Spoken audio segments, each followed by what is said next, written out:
kembali lagi sama aku, Ujil Channel. Hai.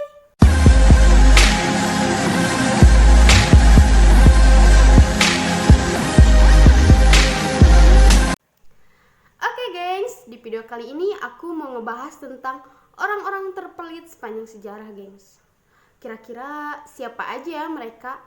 Penasaran kan siapa aja mereka semua? Ya udah, kita mulai dulu ke yang pertama.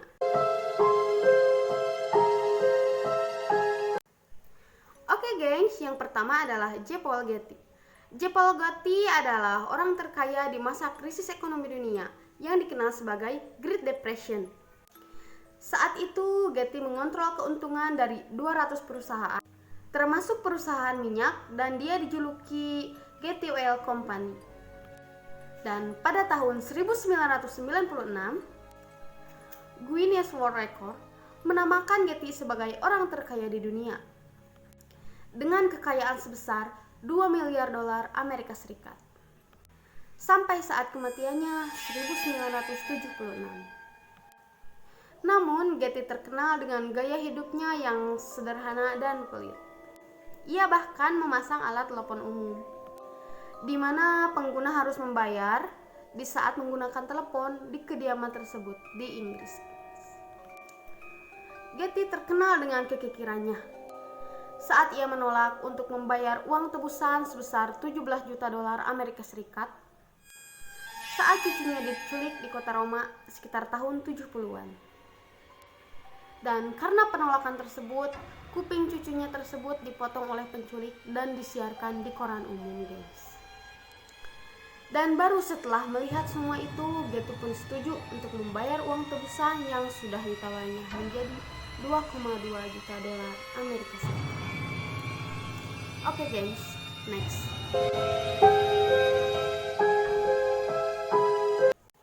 Banyak yang mengatakan bahwa karakter kikir di novel klasik Natal oleh Charles Dickens, Chris Thomas Carroll, adalah John Elwes, politikus dari Inggris.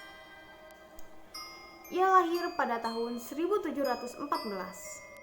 Pada masanya, John Elwes diperkirakan memiliki kekayaan sebanyak 390.000 dolar Amerika Serikat. Dan pada masa kini dinilai sebanyak 29 juta dolar Amerika Serikat. Namun, ia hidup bagaikan orang miskin. Dia menggunakan baju murah dan selalu tidur di dalam kegelapan untuk menghemat biaya pembelian lilin. Hemat banget ya guys, sampai tidur pun di kegelapan kayak gitu. Ya mungkin emang di waktu dulu cahaya itu kan dari lilin guys. Mungkin kalau sekarang dia itu bukan menghemat buat beli lilin guys, tapi mungkin menghemat listrik juga. Bukan menghemat lagi, mungkin dia juga gak pakai listrik sama sekali di rumahnya guys kalau zaman sekarang. Oke guys. Dan sementara rumahnya sangatlah kotor dan tidak terawat sama sekali.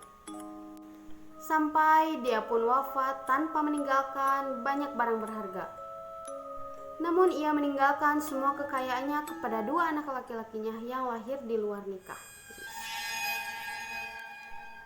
Oke gengs, next.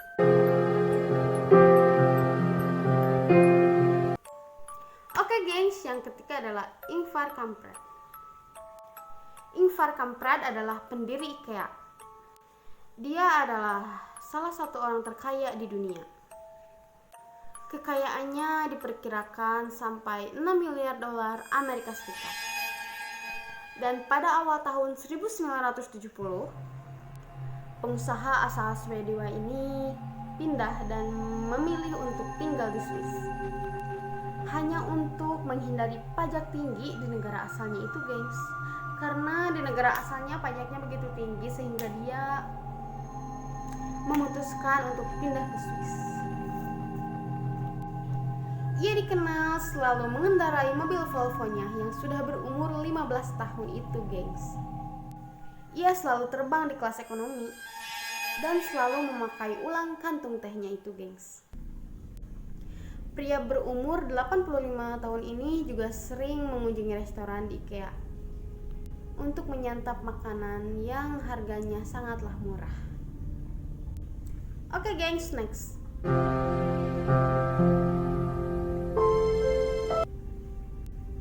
Oke gengs, yang keempat adalah Henrietta, atau suka disebut dengan Hetty Green. Ia lahir pada tahun 1853. Ia adalah salah satu wanita terkaya di Amerika Serikat kala itu. Dia itu juga dikenal sebagai Witch of Wall Street atau penyihir Wall Street, bursa saham Amerika Serikat. Dan Hetty Green pun wafat dengan meninggalkan kekayaan lebih dari 100 juta dolar Amerika Serikat, sekitar 2 miliar dolar Amerika Serikat pada saat ini. Namun, selama hidupnya ia selalu menolak untuk membuka isi dompetnya untuk membantu mereka yang membutuhkan ataupun anggota keluarganya sendiri, gengs. Dia benar-benar nggak mau ngasih siapapun juga, termasuk keluarganya dia gak mau. Jadi benar-benar pelit banget sih ya dia itu. Pada saat itu dia tuh pelit banget.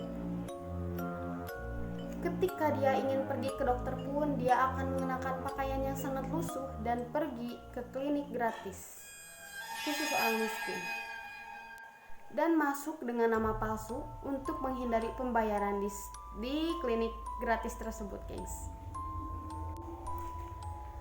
Dan saat anak laki-lakinya patah tulang pun, dia tidak membawanya ke rumah sakit ataupun memberi perawatan khusus kepada anaknya, guys. Dan dia juga tidak membawa anaknya tersebut ke klinik gratis khusus orang miskin, guys. Dia membiarkan anaknya sakit walaupun sampai tidak bisa jalan sekali ya, guys, karena kaki anaknya itu tulangnya sangat patah. Dia benar-benar tega banget ya, guys. Dia itu seorang ibu, tapi dia gak mau mengobati anaknya, saking kikirnya dan saking pelitnya itu pada anak sendiri. Dia gak mau ngobatin anak yang sakit atau gimana. Itu bukan sifat aku deh. Oke, gengs. Dan sampai sebuah cerita beredar luas menyatakan bahwa anaknya kehilangan kaki karena Hetty Green tidak mau membayar biaya pengobatan anaknya tersebut, gengs. Dan dibandingkan tinggal di rumah mewahnya di New York, Chicago, dan St. Louis, wanita ini lebih memilih tinggal di apartemen murah dan di rumah kos. Ia juga dikenal suka tawar-menawar harga dengan pelayan restoran sebelum memesan makanan. Sejak saat itulah ia dijuluki sebagai orang terkikir di dunia pada masa sejarah waktu itu, guys. Oke, gengs, next yang terakhir.